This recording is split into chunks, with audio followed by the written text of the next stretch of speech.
Hi, this is Sean D'Souza, and you're listening to the 3-Month Vacation Podcast. This podcast isn't some magic trick about how to work less. Instead, it's about how to really enjoy the work that you do and to enjoy your vacation time.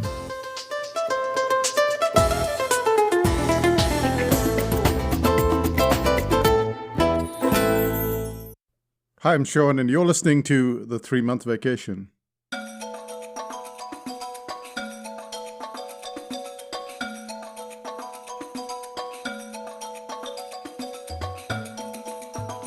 Have you ever seen goats on a tree? Not one, not two, but a dozen, maybe 2 dozen goats on a tree. Sometimes you see these pictures in magazines and you think, I wish I could get that picture as well. And when we were in Morocco in December of 2015, we were taking a taxi ride from Essaouira to Marrakesh.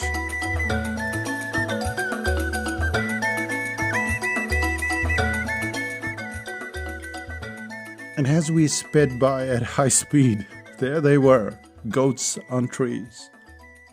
And I love to take photographs, so to this day, so many years later, I regret not telling the cab driver to stop, just so I could take a picture of the goats on trees.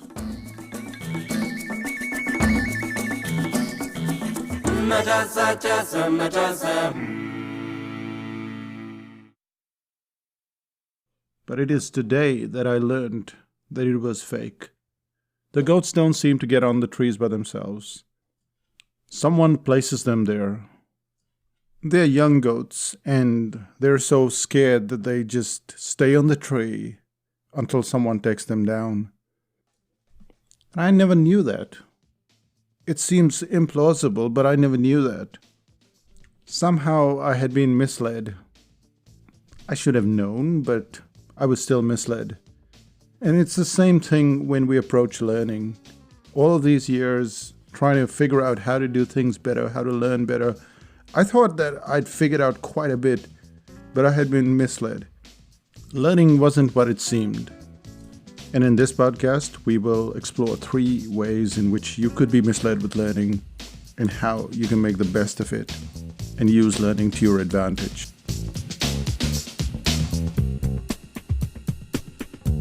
So what are we going to cover today? We start off with the principle that new learning doesn't take you forward at first, but it sets you back. Then we look at the learning phase and how it's totally different from the application phase.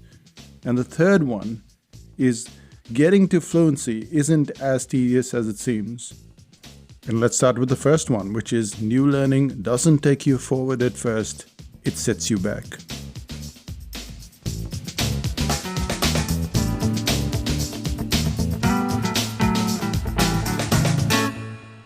My wife Renuka cringed when she saw my first drawings on the iPad. A couple of years ago, I bought the iPad Pro and started to do some sketches, and they look terrible. And this is despite being a professional cartoonist for, dozens of years.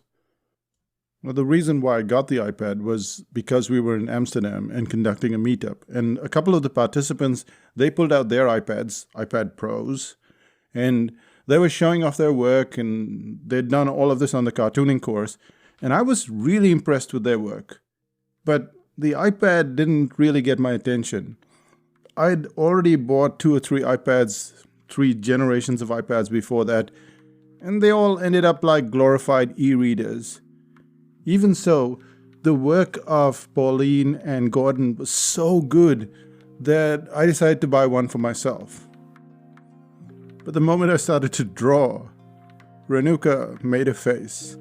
She didn't say anything as I went through 2, 3, 4 drawings, but it looked like she wasn't impressed.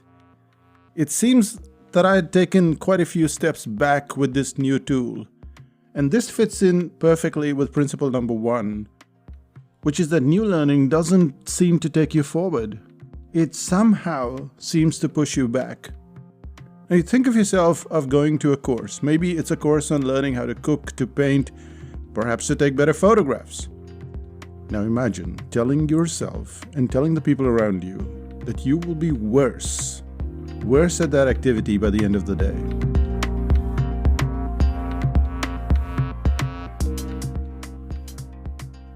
The logic that we'll struggle at the end of the day seems quite ridiculous. We rarely get into that kind of thinking that we'd be worse off. We don't go into a workshop or a course thinking, oh wait, we won't be instantly better, we'll be slightly worse. And that's precisely what happens with almost any new learning. You don't tend to go forward, but instead you fall a bit back. Well, that's not entirely true. You do go a step forward, but there is a feeling of getting 2 steps behind.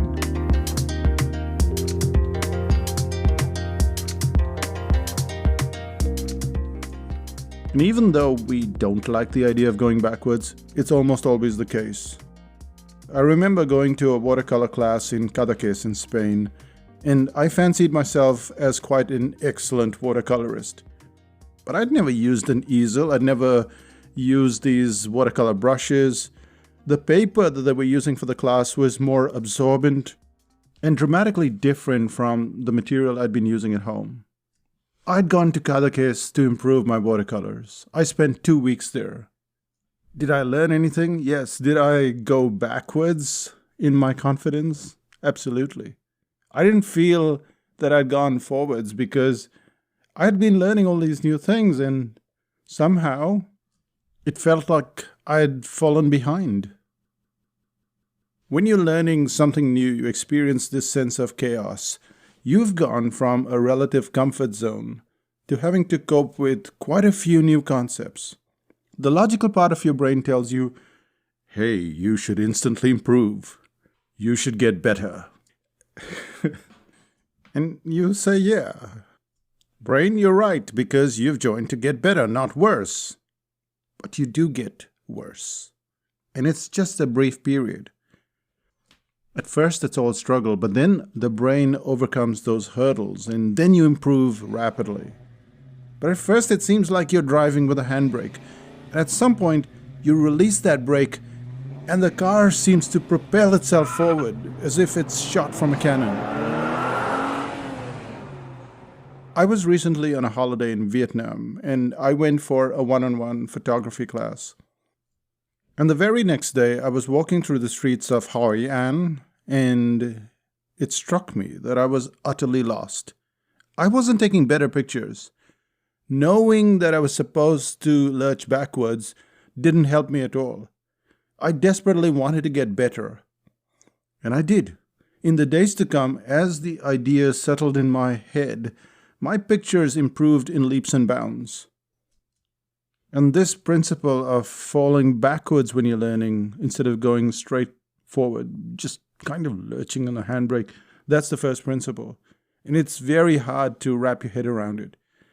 But it's the second one that's even more crazy, because we know the second principle to be true, and yet it still shakes us. It still misleads us. So what is the second principle? It's about why the learning phase is dramatically different from the application phase.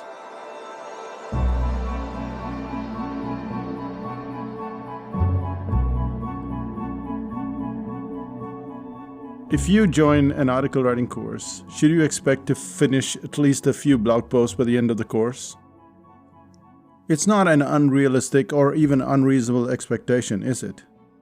If you're about to do a course, and a writing course, it's more than likely that you should progress enough to have at least a few blog posts before the course ends. And this was my second epic battle with learning. I'd mix up this learning and application phase. I'd expect that both of them would happen at the same time. I remember when I first started in marketing, and I was feeling very much out of my depth. I'd been a cartoonist for years. I'd known about graphic design, even how to run a moderately successful business. But my first marketing client was a sofa store. And I'd never marketed or sold sofas in my life. Which is why I did what any sane person would do. I signed up for a marketing course. Not one, but 3 courses. And I assured the sofa store owner that I would be attending the courses, and that we'd sit down to work and we'd get his business strategy together. And there was all this excitement. And to him as well, It wasn't unrealistic. It wasn't unreasonable at all because he was doing nothing in terms of marketing. And it's not like we didn't achieve anything, but there's a vast chasm between learning and application, which is precisely why a client might not end up with half a dozen blog posts right after doing an article writing course. When you break up an article writing course, you get markers along the way. There are like these mile markers as you're driving down the road. And just like that car journey, you go from one marker to the next. Now, you might start out with outlines, and then you move to the first 50 words. You progress week after week into different elements, such as topics and subtopics and objections and examples and case studies and headlines and structure. And finally, the next step.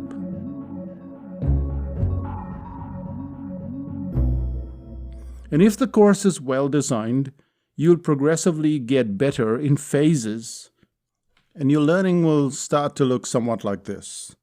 A plus B, A plus B plus C, A plus B plus C plus D. Do you see why you're not able to write articles for the blog yet? You would do fine if your blog post only consists of A or A plus B or A plus B plus C, because you've progressively moved ahead and you've learned those bits well. You've practiced those bits well. However, to write the article in its entirety, you have to need A plus B plus C plus D plus E plus F plus G plus H, and it goes all the way to J. Without you repeatedly building on those elements, all you've got is an incomplete article. To expect to have all those articles on your blog while doing the course, that's very logical. It's only logical in our heads. When you tear it apart, you realize that the logic just falls to pieces. No matter what you learn, your brain assimilates the information in bits and pieces. And you already know that's how your brain works based on past experiences. You also know that when the learning is meticulously well organized, then you get A, then you get A plus B, then you get A plus B plus C, and there is still a chance that even though you're going in these progressive tiny increments, these layers, there is still a chance that you will not understand something or you'll miss out something, which is why instant application becomes a challenge.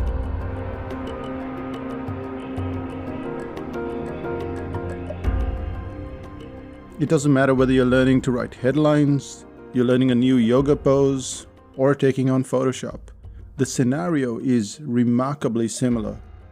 And this is why I have to prepare myself, and we have to prepare ourselves. But let's talk about me for a second, because I am going to the South Island to learn how to take better landscape pictures, and this is later in the year.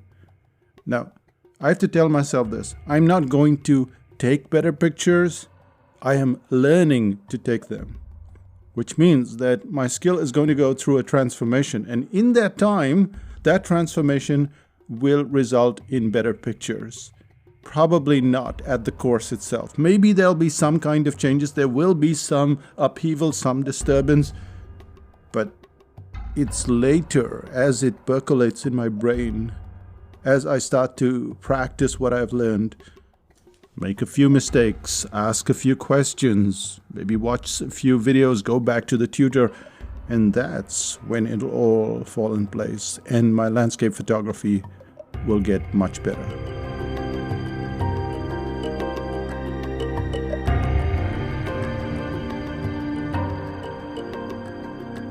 But then some things are more difficult or more complex than others. Landscape photography is more complicated.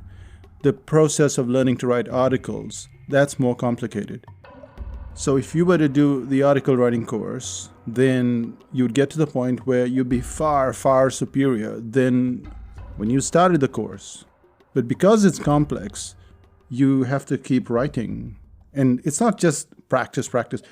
It's that those elements have to somehow sit in your brain. And when we do this progression, this follow-up of what we've learned, then we improve dramatically. But because of the complexity, there are so many more aspects to practice. which means that anyone who joins a course to write blog posts right now is setting themselves up for failure. And before every course, we do our due diligence. We send out a questionnaire, and I figure out what does this person want to achieve by the end of the course. And in an article writing course, if they were to say, I want to write blog posts, like 25 blog posts during the course, then I have to stop them and let them know that this is really what's happening during the course. That you're learning to write, you're not necessarily writing the finished piece. You might finish a lot of it, but that concept of writing 25 blog posts, that's not feasible because that's not how we learn. And we have to also bring in this concept of complexity because article writing has all of these elements that are very complex and we have to work through them. And landscape photography or some complex biryani that you have to make, they're all more complex. But when you take something like headlines, for instance, it's not unreasonable to assume that you're going to be able to write really good headlines by the end of the course. In fact, that's what we promise. For the headlines course, we say that you can write 8 different types of headlines in under 10 minutes.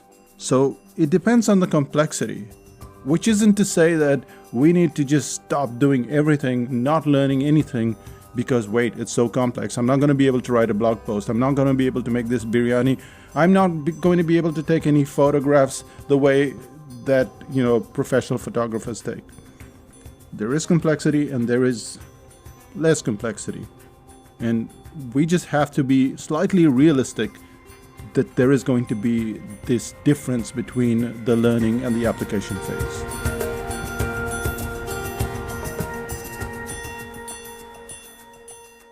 And that by the end of the very complex training system, you will have mastered something in a way that you never really could do before.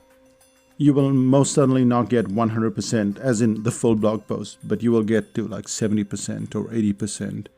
And that's what you've been practicing over the weeks and over the months, and you get very good at that. And to me, that's victory. That's what I set out to do now. I realize that there is a difference, and that's why I specifically bought the tripod and bought the camera, and I don't know much about the camera or the tripod or how to take landscape pictures, but there is no way on earth that I'm going to believe that I'm going to take as good photographs as someone who has been through that process, practiced that process, and is now taking those pictures. But I will get better, and that's exactly what happened in Vietnam. I got very good at taking pictures, and people mentioned it. They said, oh, wow, your pictures have improved so much. And I knew that was the process. And you have to go through that process. And that brings us to the end of the second part of this podcast, where we separated the learning versus application. The third part is about fluency. We seem to think that fluency is hard, very hard to achieve. Imagine my surprise when I learned that I'd been approaching fluency in the wrong way all along.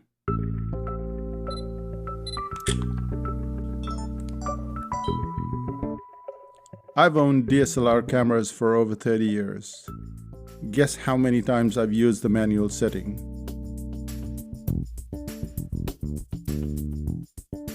If you answered close to 0, you'd be right. Many, if not most of us, get a fancy DSLR and then we move it to the P setting, which is the program mode, and the camera is making all the decisions for you. And then, out of a combination of curiosity and bravado, we might move to the A setting, which is the aperture priority setting, and that's where we tend to stay. That's where I stayed for all of these 30 years. As you'd expect, there's a reason for staying in that comfort zone. The goal of buying the camera isn't to learn about aperture and shutter speed and ISO. No one buys a camera to figure out how to use manual focus. The goal is to be able to take acceptable, perhaps even great pictures of your family, of your holiday, and then just out of curiosity, you might go, okay, what's this M thing? Let's go into the manual mode, and then you just take bad pictures, and then you try to fix those pictures, and then you'd be bombarded with technical talk like f-stops and exposure settings and how low ISO causes noise. And yet, among all of this chaos, there is a foolproof way to achieve fluency. Instead of learning how to use the camera on full manual, I should have focused on one series of settings.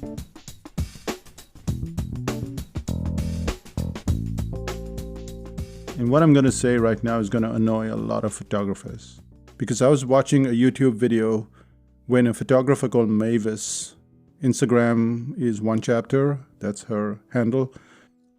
And Mavis says that she shoots only manual and she seldom changes her settings during the day. Her camera is tediously set at f11 and the exposure at 1/500th of a second. And while I get that even those two settings might seem a lot intimidating to many of us, it's not hard to get a friend to show you how to get going on those two settings. And with those two settings in place, she sets about taking great pictures. How many pictures would you take with those settings in place?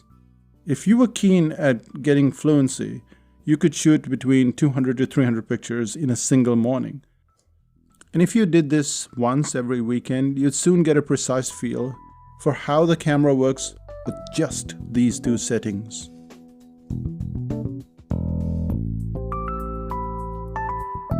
And Mavis takes astounding pictures, even though she's been at it for just a little over a year. Fluency can be tedious if you're trying to take on the whole enchilada. A good teacher will pry apart the bits and pieces and give you one morsel at a time. But should you find yourself frustrated and intimidated, as I did with the manual settings on the camera, it pays to focus on one tiny portion. And as you work your way through that minuscule section, you get mastery in very tiny chunks. The mastery is going to depend on the question that you ask. The question I was asking was wrong the whole time. I was asking books and I was asking videos and photographers to show me how to get into manual mode. Instead, I should have been asking, what if I had a permanent setting for the day? What would that be? And what if I had a permanent setting for the night? Not surprisingly, this sort of learning applies to most fields. If you want to learn how to create an ebook in InDesign, you only need to know a limited number of elements. If you want to improve your picture in Photoshop or Lightroom, once again, just a few things will get you more than 60% of the way. And yes, most people in InDesign and Photoshop and photographers and everyone else, the professionals, the ones who are good, will tell you you're not being smart about this. You have to do all of these things. And no, it's very complex.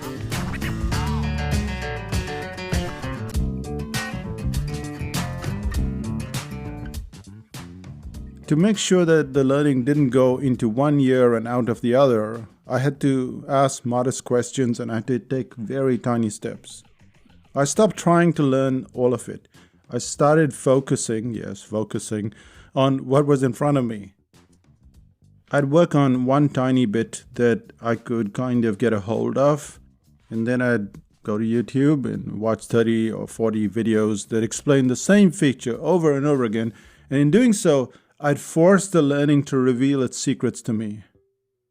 There is a less painful way to go about this, and that is to find a good teacher. One who takes the entire universe of chaos and then strips it down to tiny increments. And good teachers aren't always easy to find, which is why asking the modest, tiny questions are very critical. You work on the little bit over and over again until you don't know anything about the camera, but that little bit, you're very good at it. And that becomes A plus B plus A plus B plus C, and so on. And that brings us to the end of this podcast.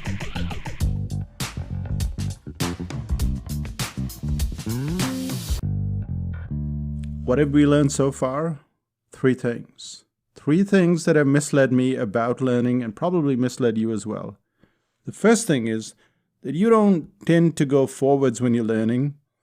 Almost always, you go back. Not a lot, but your brain is rattled enough to step back a few steps, and it's later when the ideas percolate and when you do a little practice and when you make a few mistakes and you ask for suggestion on how to improve those mistakes, that's when it starts to go forwards. And sometimes, if it's very simple, that happens within a day, just like the pictures I was taking in Vietnam. But sometimes, if it's more complex, like article writing, well, that's going to take you a little bit of practice, a few months.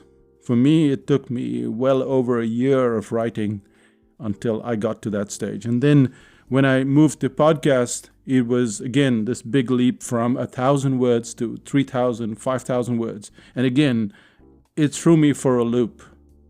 And it's only now that I can go, hey, 5,000 words, that's really easy. And then I start to write a book, and it's 5,000 words, but it's a different domain. And again, I'm stuck. I'm moving a little backwards.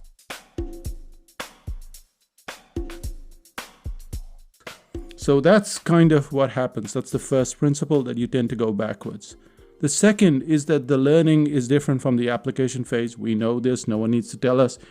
But guess what? We think, I'll go to this course, I'll do this workshop, and I'll be brilliant. No, you have to go through those two phases. And the third thing is, we go in thinking that we're going to be fluent at something, like I'm going to be fluent at using manual mode. And call me silly, but I think that working on a smaller subsection is better. To get fluency in just one setting, which makes it sound like an automatic camera, I know, but even so, it helps you get fluency over one thing and another thing, another thing. That's kind of how I learned in design.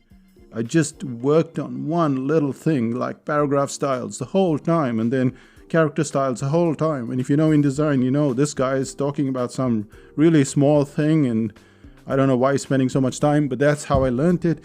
It reveals its secrets to me. I move on to the next thing, and now I'm good at InDesign. Hey!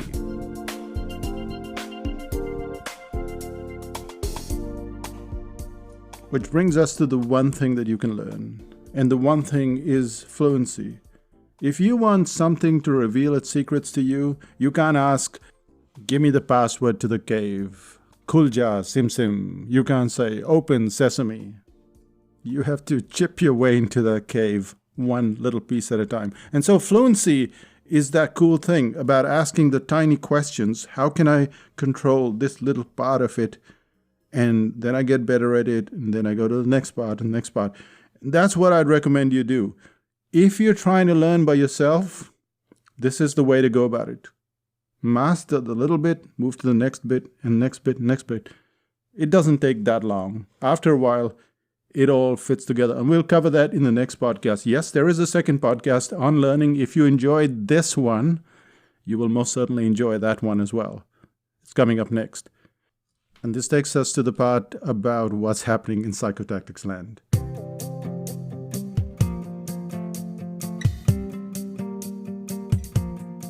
It's almost the end of 2019. Yes, I know.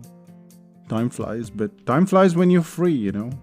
If you're in a cage, in jail somewhere, time doesn't fly. So that's the good thing about time flying. But we are almost at the end of 2019. And pre-sale is coming up on the 22nd of November. And this is how we sell everything. For instance, we're talking about 2020. And we're going to do a series of about 6 webinars on the psychology of starting up. Because that brain thing, that needs to be sorted out long before everything else. I don't have any details now, but notice what's happening. This is a pre-sale. And what we do in this book, in this course, the pre-sale course, is we show you how we go about it, how much we put out, what frequency we put it out at.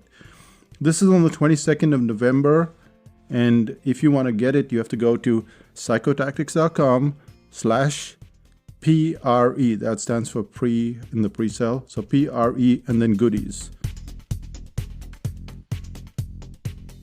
So psychotactics.com, PRE, goodies.